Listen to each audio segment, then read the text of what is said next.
Salut et re-bienvenue pour une nouvelle vidéo de Magic Arena QC. Une vidéo un peu plus particulière aujourd'hui. On parle plus d'actualité, plus de nouveautés, un nouveau concept un peu de la chaîne. On essaie de varier un peu le contenu pour pas que vous vous écœurez d'écouter toujours la même chose non plus. Je sais que vous êtes là pour moi, mais bref, on parlera pas juste de moi aujourd'hui.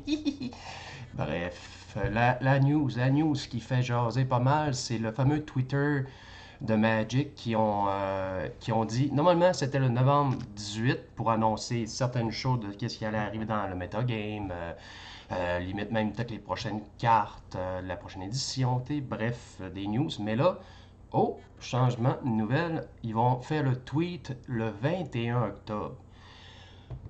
Là, vous allez me dire, ouais, c'est juste 18 plus 9, ça ferait bien 27 jours. T'es 27 jours d'avance, qu'est-ce qui se passe? Là, c'est là que là, les rumeurs embarquent. Là, il y aurait des fameux bannissements de cartes. Vous savez très bien de quel qu'on parle. En ce moment, la méta est bourrée de ce deck-là. On va le montrer. Il y a une image vaut mille mots, comme on dit. Le ban Golos, ben, il y a plusieurs Golos, mais on s'entend qu'en ce moment, le ban Golos est beaucoup là. J'en ai fait un, je dirais pas le contraire. Même les Twitchers que je regarde beaucoup sur Twitch, ils ont les fameux boards qui calculent les stats, tout ça. Puis ce deck-là, en ce moment, est le deck qui a le meilleur ratio, qui fait des massacres, qui est dur à gestionner. Si vous pensez qu'avec votre petit deck bien banal, je sais pas, mettons, vous avez votre grue, ça allait faire la job à 100%. Non, non. Il faut vraiment que votre sideboard s'ajuste à ça. Puis même là, il y a beaucoup de monde que maintenant, comme lui-même, son propre deck, il est capable de se battre lui-même miroir parce qu'il met des agents pour capturer sur les Golos ou capturer Field of the Dead. C'est pour ça que là, ça commence à être de plus en plus problématique pour beaucoup de decks parce que c'est un des rares decks de la méta qui a du sweep et qui a du nettoyage du Vrask. Parce que vous avez le Rim Cloaked Giant, les Time Wipe, mais en ce moment, qu'est-ce qui clear le plus, c'est ça. Et le Doom Stack, on l'appelle le Esper Stack, là, lui qui a joué avec les enchantements, puis que vous accumulez une masse, puis que ça fait des 4-4 qui frappent après. Ben, c'est le seul qui a aussi des Vras. Là, en ce moment, dans le fond, moi, j'en vois plus. Moi, du Esper, j'en vois pas sur le net. Moi, tout ce que je vois, c'est du Golos, puis Simic, peut-être. C'est que ça. Honnêtement, je vous cacherai pas. Moi-même, je comprends pourquoi tout le monde paie sur le piton panique, puis pourquoi tout le monde aimerait que certaines cartes se fassent bannir. C'est là qu'on va parler du sujet plus en profondeur. On s'entend. Ce deck-là est fort beaucoup à cause de Field of the Dead. Parce que on s'entend, dans le bannissement que le monde parle, le monde dit ah, il devrait bannir Golos ou bannir Field of the Dead. On s'entend que vous n'avez pas le même effet sans Field of the Dead. Vous pouvez mettre un deck avec Golos, vous allez chercher la laine que vous voulez, vous ne mettez pas Field of the Dead, qu'est-ce que ça fait? Bon, il fait son habité, il fait des 3 cartes gratuites. Il n'y a rien de pété en ce moment. Tant qu'à ça, on pourrait parler de trucs bien plus pétés que je pense que ça serait plus ça qui devrait être noté. On en reparlera après. C'est juste que ce gars-là, sans Phil of the Dead, ne sert à rien. Phil of the Dead, c'est pas mal ça, la grosse carte qui choque un peu les gens. Mais tu sais, il faut quand même, on s'entend, c'est que c'est des conditions très difficiles à atteindre. C'est du set lane différent. T'sais, vous êtes obligé de vous faire un deck en conséquence de ça, puis un deck qui est capable d'accélérer. Vous êtes obligé de mettre des Once Upon a Time, Grosse Peril, des Abort Grazer, on s'entend, il faut beaucoup de conditions pour que Fear of the Dead marche. J'avoue que c'est sûr qu'avec le dernier tournoi qu'il y a eu, je sais pas si vous l'avez suivi sur Twitter, sur Twitch, il y avait un tournoi justement entre le Bounty, en tout cas à chaque fois que tu gagnes, tu montes de rançon, puis le, en tout cas, c'est juste des pros qui s'affrontent, là, on s'entend, pas n'importe qui va là, mais c'est quoi, ceux qui sont du mythique, top 100, puis qui sont invités, blablabla. Ben, il y a un gars, il est apparu avec ce deck-là, puis 6-0. Pas battable. C'est aussi plate que ça. C'est les autres decks ont essayé, le Monored, il y a eu du Selenia, il y a eu plein de trucs. C'est dur à battre en ce moment. C'est vraiment le gros deck à battre. C'est la cible, c'est le gros target. On sait très bien. Si moi, normalement, vous faites un peu de tournoi, vous allez le voir minimum en 3-4 exemplaires avec des joueurs différents. C'est sûr que pensez pas que vous allez vous en sortir. Ou, ben là, c'est ça. Le monde parlait de Field of the Dead ou Golos comme bannissement. Ou Oko. Pourquoi Oko? Parce que là, c'est le fameux principe. Euh, Ah, je vais tasser juste un petit peu ma caméra. C'est un peu plate pour vous autres. Euh, On va juste tasser la caméra pour juste mieux montrer la carte. Excusez. Tiens, on va se mettre dans le coin là en haut à droite, ça ne dérange pas. Ok, qu'est-ce qui se passe avec ça aussi? C'est que faut pas oublier que Sport of the War a amené les fameux Planeswalkers à tour 3, mais qui sont d'une excellence qu'on n'avait jamais vue. Pour un tour 3, c'est un excellent Planeswalker. Les Planeswalkers T3 qui sont pas aussi forts que lui. Là. En ce moment, les deux gros T3, Planeswalker, c'est ceux-là. Là. Ou Narset. Mais Narset, elle ne peut pas faire tant de différence comparé à Oko. Vous créez un token pour 2. Après ça, vous êtes capable de faire son ultimate, ce qui n'est pas tendu. Mais ce qui est tannant beaucoup, c'est le fameux plus 1 qui transforme notre target artefact aux créatures, puis il perd toutes ses habiletés, puis il y a une 3-3 serre, si je ne me trompe pas, Elk.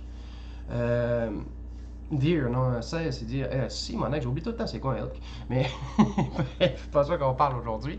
De mes compétences en anglais. Mais bref, j'ai juste un blanc de mémoire, c'est pour ça.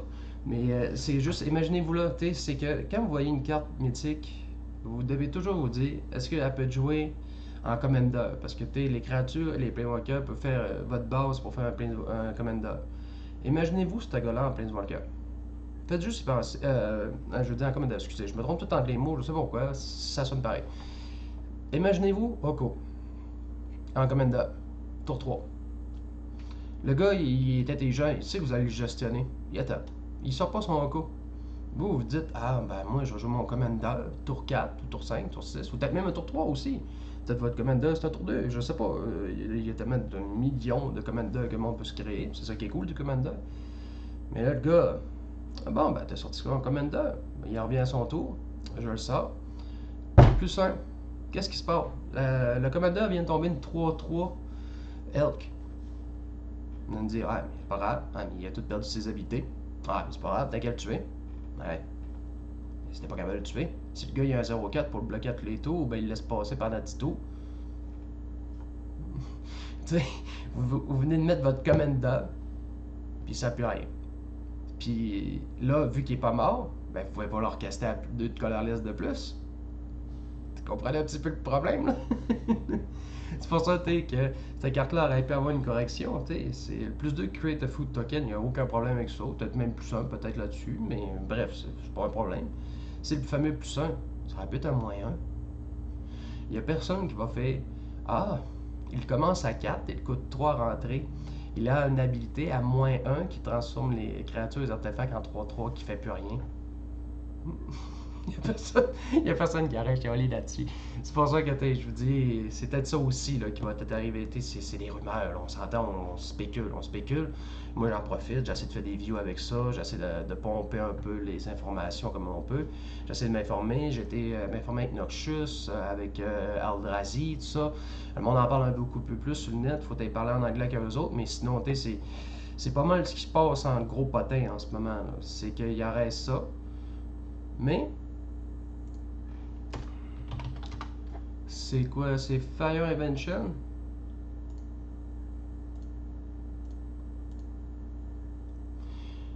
On s'entend, ça n'a pas été parlé. Mais moi, je vous dis déjà d'avance, ceux qui l'utilisent, là, dites plus un mot. Dites plus un mot. Parce que si on parle bien d'une carte pétée, c'en est bien une, ça. Vous pouvez caster des spells gratuits, deuxième. Je sais pas, vous avez déjà vu des Grixis vous sortir une Chandra à 0, là, mais puis après ça, vous faire un Sharkan à 5, là. Je sais pas, mais je pense qu'il y a des cartes un peu plus pétées, là, mais c'est juste que, on n'a pas trouvé encore les parfaits comme bois avec, mais imaginez-vous. Imaginez-vous. C'est pour ça, que ça peut beaucoup spéculer. C'est beaucoup de spéculation. Personnellement, s'il y avait une carte à bannir,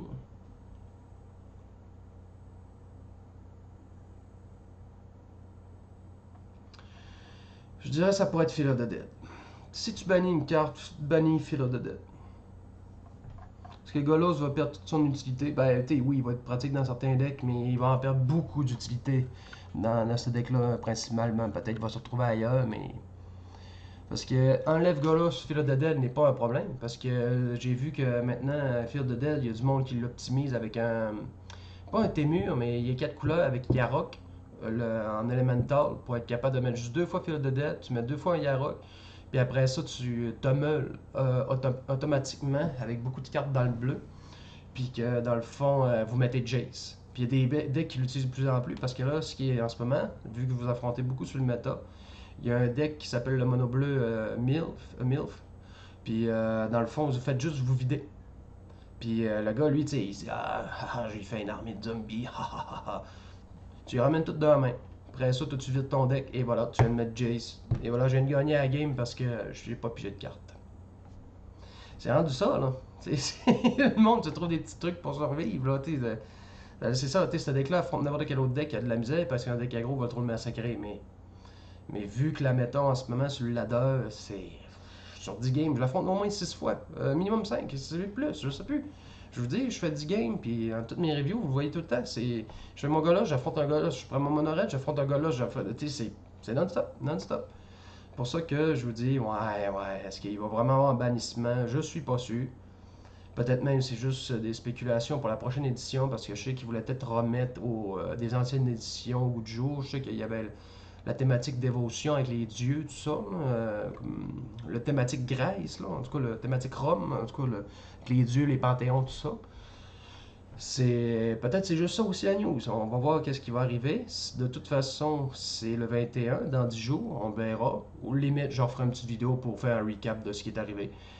Mais s'il y a du bannissement, moi je me dis, c'est soit Oko ou Phil of the Dead qui mange la claque.